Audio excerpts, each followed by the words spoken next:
Alright, so that pump wasn't running underneath the rig, so I pulled my line from the pump, ran it straight to the hot on the alternator just to prime it, and you could see the leak. It was blowing big air bubbles just now when I hold it on hot and prime it, so that is going to give us an issue. But I think we got some fuel to it now.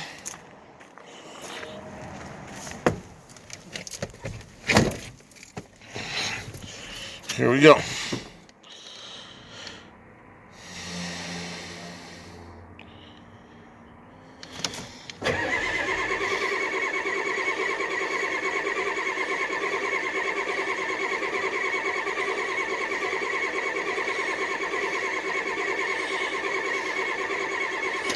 Nope.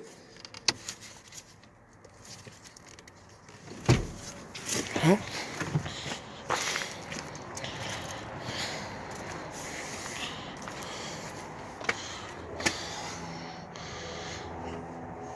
So we take our jumper wire and put it on the hot while we turn the truck over. See that there? So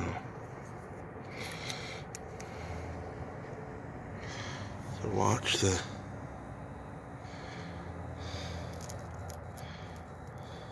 fuel heater.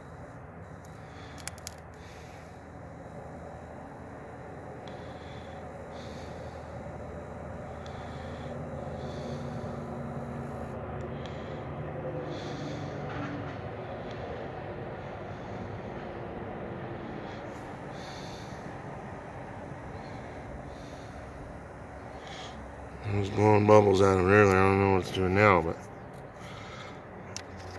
try and get this wire to stay on here.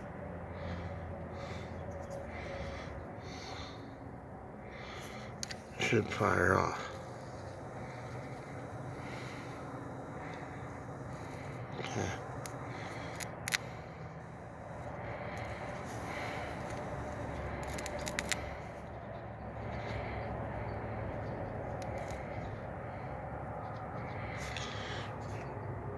Alright, let's try it one more time.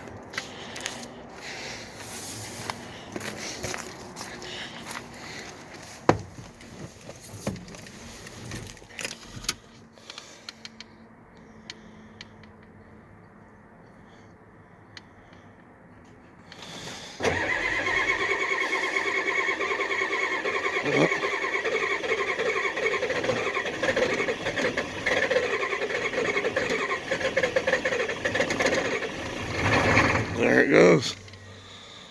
Oh, we were hurting that starter, boy. Here we go again.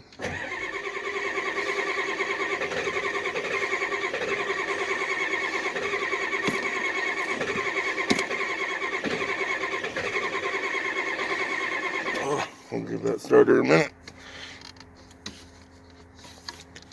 You can see when these Ford ignitions, when they break, they got that little rod that you push in to engage. Kind of a pain to get it back out, but oh yeah.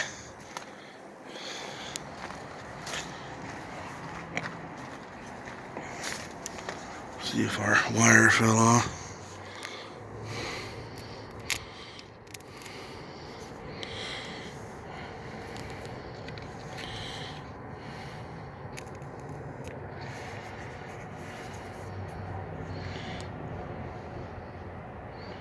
You see the wetness up there on the button on that heater, that preheater. I think this might be shaking loose when the engine's trying to run.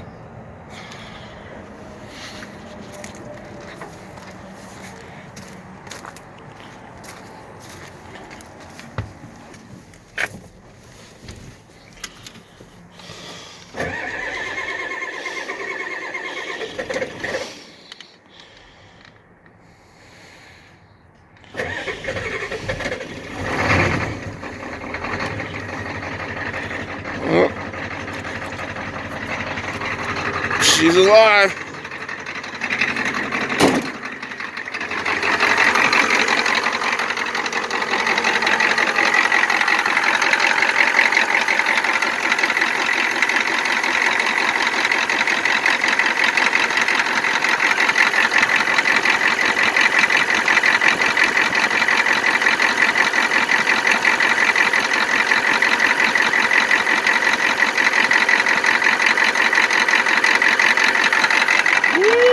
Loud!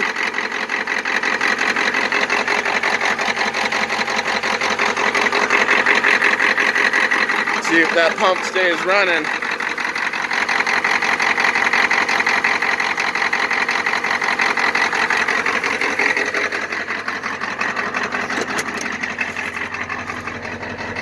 Look at the oil pressure.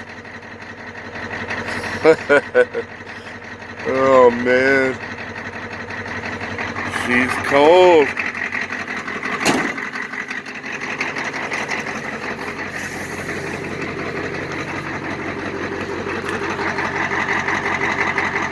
I thought it'd be smoking a lot more. Look at that. Not bad.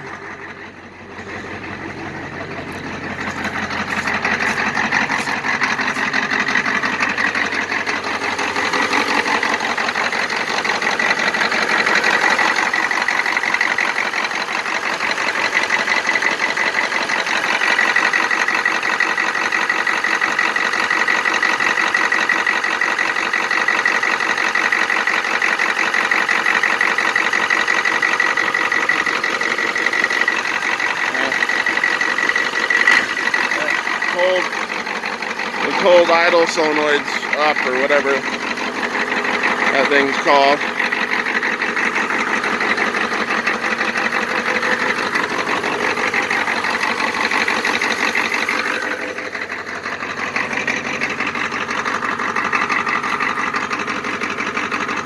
So I took the tuna can off and just ran a road draft tube.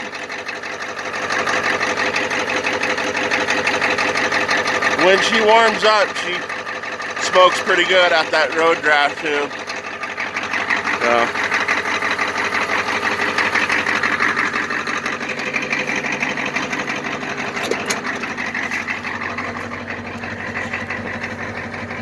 truck's only got 100,000 on it, 100,283. I got it at like 99,000. I watched it turn over to 100. So,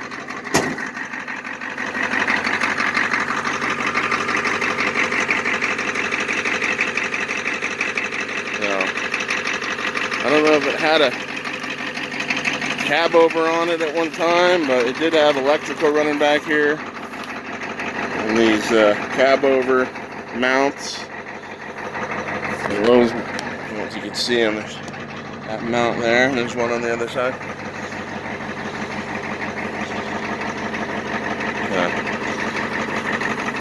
Yeah, the sending unit on these things go bad on the dual tank, so I couldn't get the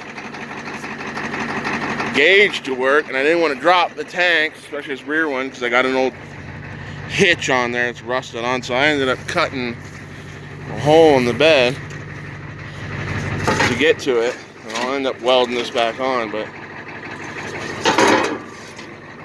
this truck was doing that thing where it wouldn't take fuel in either tank. It would just back up and spit out as you're filling it up at the gas station. And I couldn't figure that out for the longest time. This thing wouldn't take fuel in either tanks. It'd take about maybe 1 or 2 gallons, and then it would back up and just start puking right out the fill up. So I don't know if it's a turnover valves or what, but I pulled the breather and put a piece of like 5/8 hose and a little K&N like breather on there. See that hose coming out?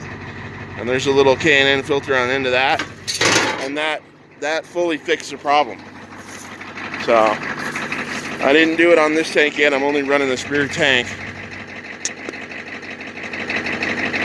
But if you guys are having issues with that, with it not taking fuel, even the gas trucks, I think, do it. Pull that breather line, get rid of that little plastic turnover valve or whatever it is, and I just put in that bigger hose and a filter, and now it takes fuel just fine. And I'm fine with running on the rear tank. I don't drive this thing much. I don't need 2 tanks.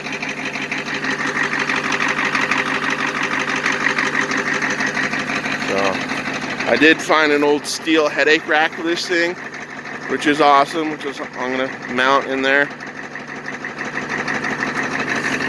And the deal with this truck, I was just gonna do like an add-a-leaf in the rear and that leveler up front. There's like a 2.5 inch leveling kit you can get up front for like 150 bucks. And probably some like 33s on the Steelies. And then that truck will be done. But I don't know if I'll sell it. I really like this truck. It always starts. I have 2 spare injection pumps for it, so those always die. I got that covered. I think that's really the most expensive part on this truck. Those injection pumps. I think remans are like $400 to $600 bucks. I think. I don't know.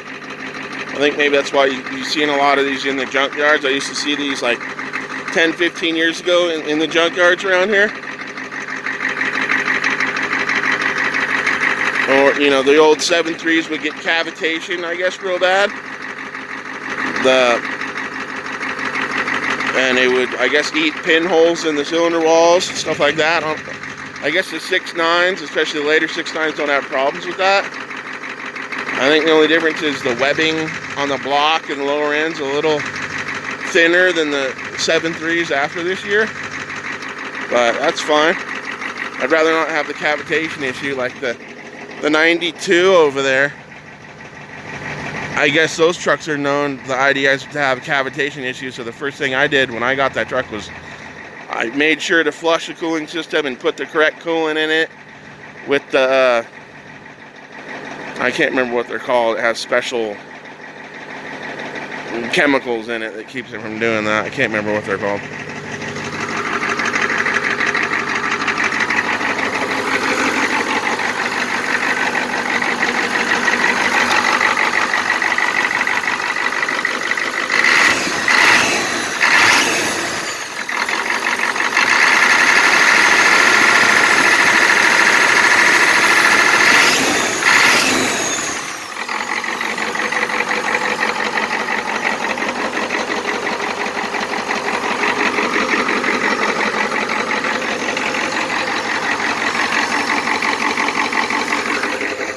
Pretty good.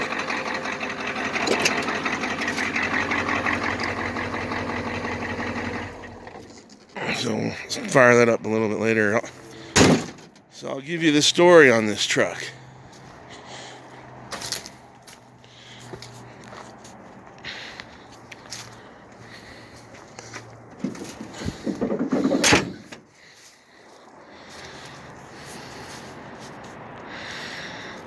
This truck originally was the local Ace Hardware's like shop truck from the town where I come from. This was the local Ace Hardware owners, the owner of Ace Hardware's like hardware truck. You'd go get, you know, inventory for the store with it and stuff like that. And so I'd always seen it.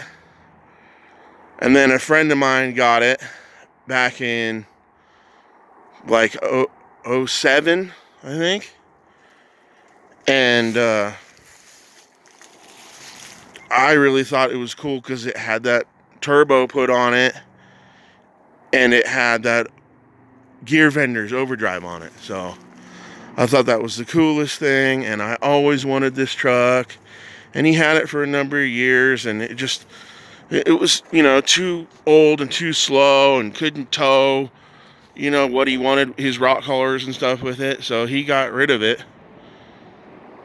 to a guy about, I don't know, lived about 10 minutes away in the other town. And he drove it for a while and somehow went to messing with the injection pump. And he broke a piece off of the ejection pump, and the truck sat in his driveway for like 6 years, 7 years, something like that. And he didn't know anything about these old IDIs, so he just left it. And this is in Lake Tahoe, where we get, tons of snow, tons of weather. In the wintertime, this thing was getting crushed every winter by the snow. And he posted it on Craigslist, and I knew exactly it was this truck. So he posted it for $250. So I instantly went over there, paid him. Couldn't get the tow trucks out there because there was a giant storm coming. They couldn't come out and get it. I drug it out of the guy's driveway and left it at the local town's car wash in the parking lot because AAA wouldn't come out and get it. They eventually did, but I had to pay, like $400 for a tow. But I got it just like this. Intake off, on all flat tires. Like I said, the injection pump was broken. He broke off the advance lever or whatever it is down on the bottom here. So anyways, I get it home. I throw a battery in it, and it just clicks like the motor's locked up, or the motor was locked up. And I was like, oh God, whatever. It was only $250. Anyway, so I shoved it into the shop. I pulled the injectors. I pulled all the glow plugs. And I filled the whole engine with diesel and ATF and like acetone, right? Down the injection holes. Down the crankcase. Down the glow plug holes. Just filled it with like probably 5 gallons or more. And let it set. Came out the next day, pulled the drain plug. Nothing came out. About a cup of water dribbled out. That was it. So I'm like, oh no. Motor still won't turn, locked up. So I let it sit a couple more days in the shop. And it's, it's not a heated shop, but it's warmer in there than outside. So I come back at it. A couple days later, motor's still locked up. Pull the drain pan plug again, and a bunch of diesel and water started pouring out of it. So drained it, left it a couple days again, come back out, pull the drain plug, more water comes out. Next day I put a bar on the motor to bar it over, and the motor turns, and then it locks up again. It only turns a little bit. Same thing, drained it, let it wait, drained it again. So I figured it out. On these trucks, the gasket here on the hood rots out like it is. Okay, and the intake was off. The whole time it sat in the guy's driveway with snow on it. So every time the snow would melt, the water would run through that gasket onto the intake and into the crankcase somehow. The whole crankcase oil pan was full of water, frozen solid like a block of ice around the crank. That's why it wouldn't turn. I have no idea how the block didn't crack or anything like that, but that's why the motor wouldn't turn. The crank and the oil pan was a solid block of ice until I melted it with the diesel and the ATF in the warm shop, and it broke loose. So if you guys have this year truck, you make sure you take care of that gasket. I still haven't done it yet because I'm an idiot, but see how it's rotted and broken there. When you get a ton of snow sitting on this thing and it melts off over the winter's time, it leaks in there, drops on the intake here somewhere, and somehow it got into all the way through the motor into the oil pan. Filled it full. So And that was another sign. The first thing I did was try and pull the dipstick on this thing, and it was stuck. I pulled it so hard I snapped the dipstick handle off. The dipstick was frozen in that block of ice in the oil pan. That's why it wouldn't come out. So I went through all that, got the motor to spin over, got it to spin over and shoot everything out, put injectors in it. I think I bought some eBay BB code injectors, pulled the whole hard lines off, everything, put a new injection pump on it that I found at the local pick and pull, which was amazing. The last van in the whole junkyard, luckily, it was an old IDI, I think it was a 7.3, and pulled that off. Did the return line kit, the little, the rubber lines with and all that. You really need that. That's the first thing that goes on these things when they're hard starting. New glow plugs. So I put all that stuff on, turn it over, still wouldn't fire. Wasn't getting fuel to the filter head, so I figured, okay, the lift pump, down there in the motor's junk, kind of like just a manual pump, like what's on a 350 Chevy almost. So I was like, screw it, I'm not going to monkey with that. I'll just plumb in an electric pump, like under the cab there, and push it. Hopefully it'll push through the old pump, and it'll work. And hopefully it won't fill the crankcase full of diesel, by going through that old broken pump. So it never did, but you saw that little pump works when I connect it right. And fired it off. It smoked like crazy, of course, and it knocked like crazy, because it was cold or whatever, like it kind of did just now. And it finally cleared up after I got it up to temp, and was my first IDI. I'd never dealt with these trucks before, and it's loud and clackety, and I wasn't used to that, so I'm scared, waiting for it to throw a rod. Like, it's banging and clacking like it did just now, and I'm like, there's something wrong. It's going to throw a rod, so I just, I'm sitting there waiting and waiting and waiting. It never did. And did some research on the pump, figured you could read that you could turn it up with the little Allen key there, and then you can actually adjust it, while it's on. You can adjust it and get it timed advanced and get some more power out of it. So I did that, and it gave it a little bit more power, but it made it smoke a whole lot more, and it made it way louder, like clackety louder. And so, surprised, the glow plug relays were all good. Everything was good there. Didn't need to do any wiring or anything. But that is the story on this truck. $250, frozen motor, IDI. I'm amazed that the block didn't crack. And this thing doesn't leak oil, doesn't leak coolant. So, it doesn't mix fluids or anything like that. So, I've had it for the past, 2 or 3 years. And drove it as a daily driver for a while to a job about 20 minutes away every day. So I never had a problem with it, with that overdrive. It works great. So there's the story on the old Stink Pig IDI.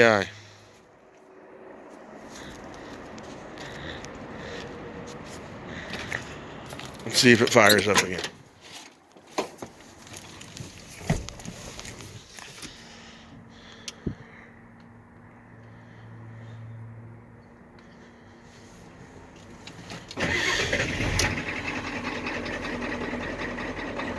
Fired right up.